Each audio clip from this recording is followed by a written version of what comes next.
Hi everybody, welcome to your September 2022 astrological forecast. Thank you so very much for your patience, for your well wishes, and inquiries even. I'm feeling a lot better than what I was, so not 100%, but I'm still going to give this a try, okay? I would like to thank my subscribers, especially for your continued support, for liking, sharing, and commenting,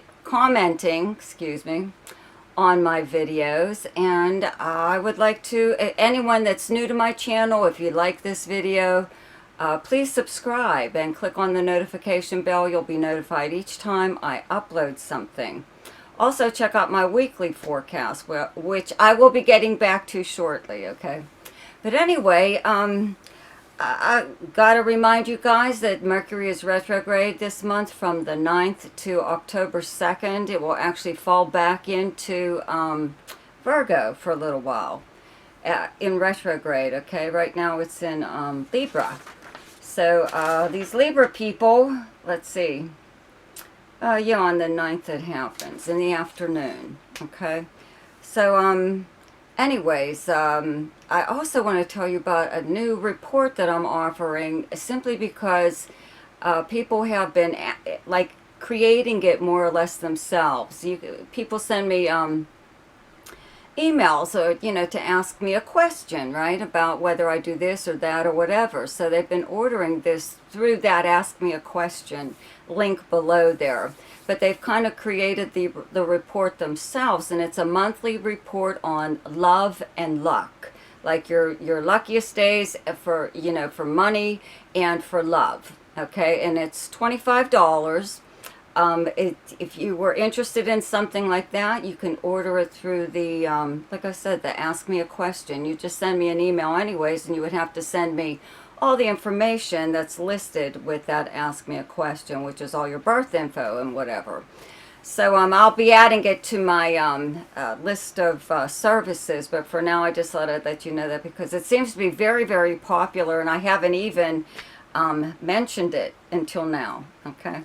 So let's get to your forecast. Hi Libra, welcome to your September 2022 astrological forecast. As you can see, I have to wear my glasses in order to see your chart. See, this is what it looks like. I can't even read my own writing right now. But when I'm feeling better, I don't have to wear these, so please excuse me. Anyway, the month starts off, okay, with Mercury in your sign. Moved into your sign at the end of August, okay? But it turns retrograde on the 9th in your sign, okay? And eventually falls back into Virgo on the 23rd. But up until that point, it's still in your sign, okay? The sun will actually be in your sign on the 22nd, and then Venus moves into Libra on the 29th, okay? And there's a new moon in Libra on the 25th, okay, in your first house. So for now, you still have planets in your 12th house in Virgo, though, okay? 12th house, your house of secrets, behind the scenes, actions taken by you or someone else. It's your subconscious mind. It's your psychic ability. It's dreams. The way you dream, actually.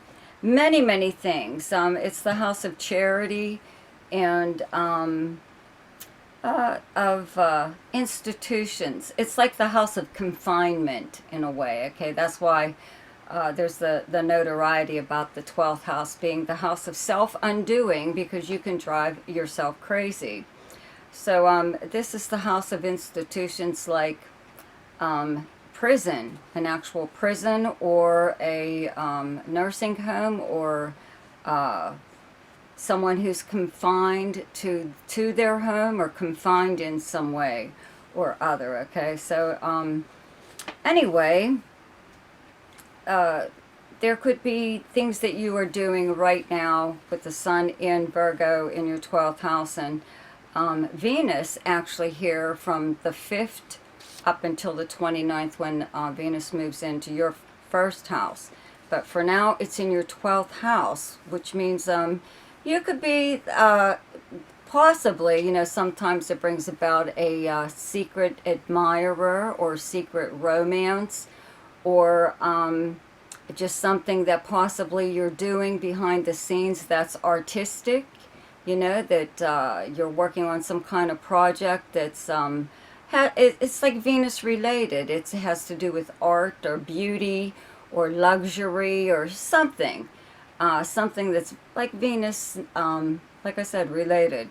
Or, you know, you're just relaxing at home, enjoying your solitude, enjoying your time by yourself, not having to, like, really deal with anyone, or at least that's what you're trying to do. Okay, so, you know, you could be, again, making some kind of plans. That's what the 12th house is, moving in secret sometimes, or doing things behind the scenes. Not necessarily secret, doesn't always have to be. But it could be, you know, it could be that you're not announcing all your actions or your intentions to the whole world, you know. Or your friends even, or family. It's not like they really need to know anything. But there's a full moon on the 10th in the sign of Pisces, and where you have Pisces in your chart is your 6th house. Okay, it's directly across from your 12th house of Virgo.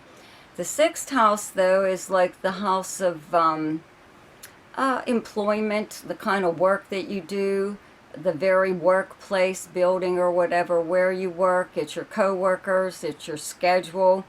It's also your house of health, and your house of service. Okay, so actually around that full moon, something could go down at work. Let's say that happens. Something happens in the workplace that brings whatever to the surface. Possibly something that had been going on at work that no one knew about, or maybe you did know that whatever it was, or you sensed something was going on, but you didn't know the particulars of it, you know, whatever, all the details.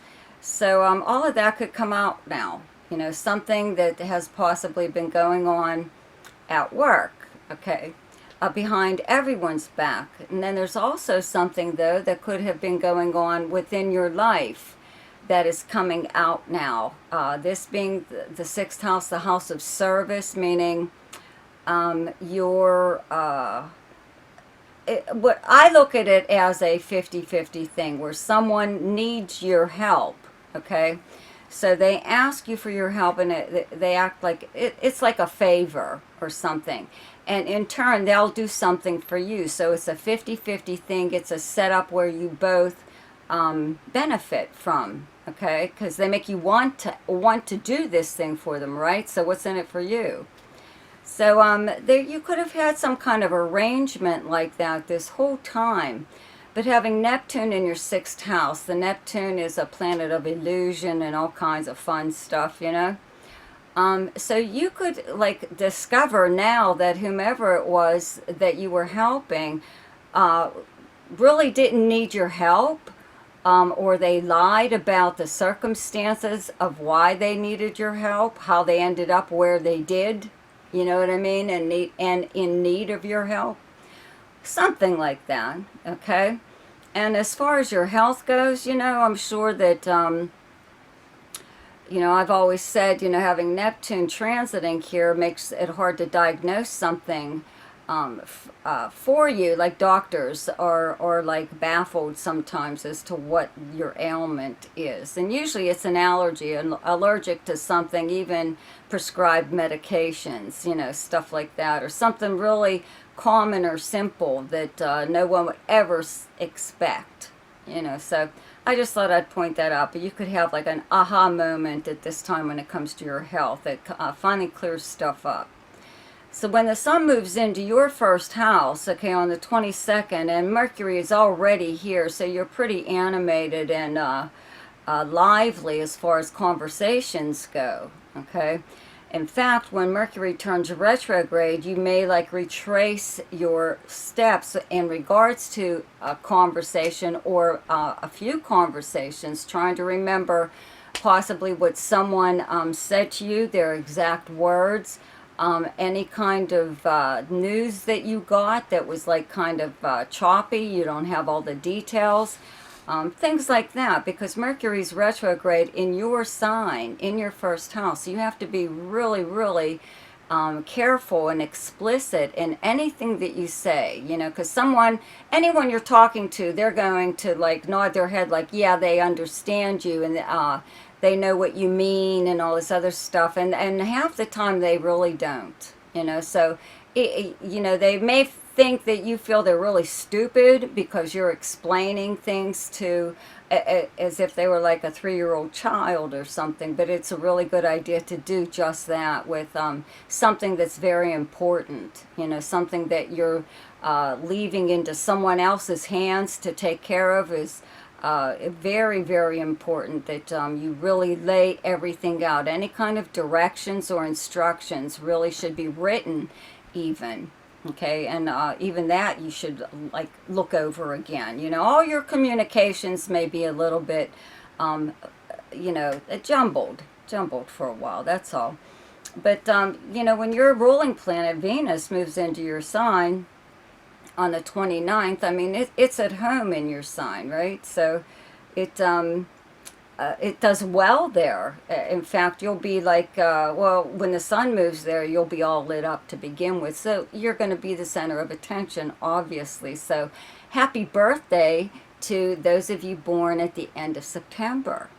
Okay, so it looks like a very nice birthday coming on here. The new moon in your sign on the 25th is like your personal new moon. It's your personal new year. This is when your year actually starts, okay? Your personal year. So whatever you have, kind of plans that you have, you know, that you've really laid out more or less, it's good to start them around a new moon, okay? Because that's exactly what it means, new beginning, a new start in something or other. And this is in your house of personality, you know, your your persona, whatever, you know, how the world sees you. That's what your rising sign is how the world sees you. Your sun is how you actually are. So it's kind of important, you know, to try to use your new moon if you can for something like that. Now, when Mercury does retrograde back into Virgo on the 23rd, back into your 12th house, you may have, you know, found out something or had a conversation of some kind or other with someone, or had like an email or a regular postal mail, any kind of communication from someone. And, you know, now that Mercury's back in your 12th house, you're like picking it apart in a way, trying to figure out what did they mean by that, or who told me this? I can't remember who told me this, or why are you thinking this certain thing, because you know somebody said something to you. Someone might have even inferred something to get you to think a certain thing, okay? So very subliminal kind of crap may be going on here with you, okay? Not you doing this, possibly someone else doing this to you, okay? You have to remember, though, Mars is in Gemini in your 9th house up until March.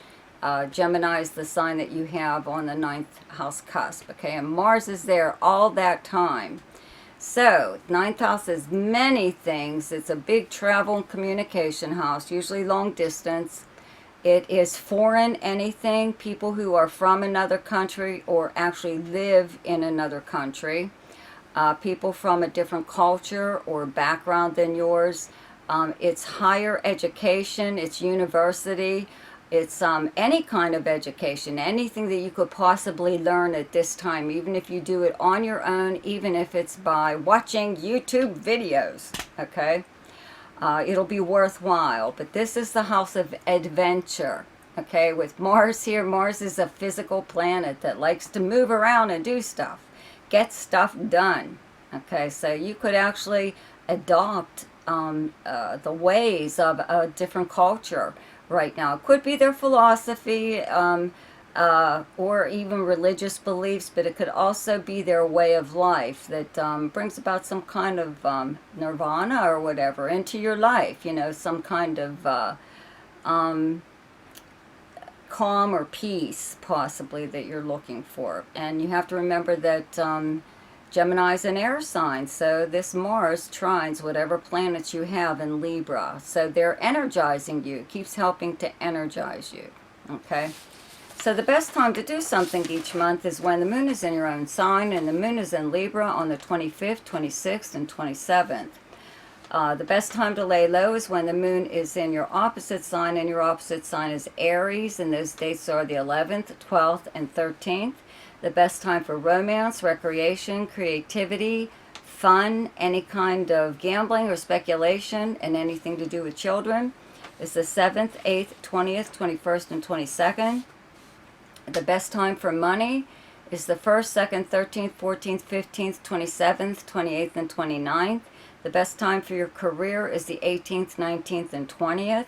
The best time for communication and travel is the 2nd, 3rd, 4th, 15th, 16th, 17th, and 30th. So, I'm sorry this is so short, but I'll try to put more details in the weekly forecast when I'm feeling a little better. Okay, so I'll see you next week, and happy birthday. Goodbye.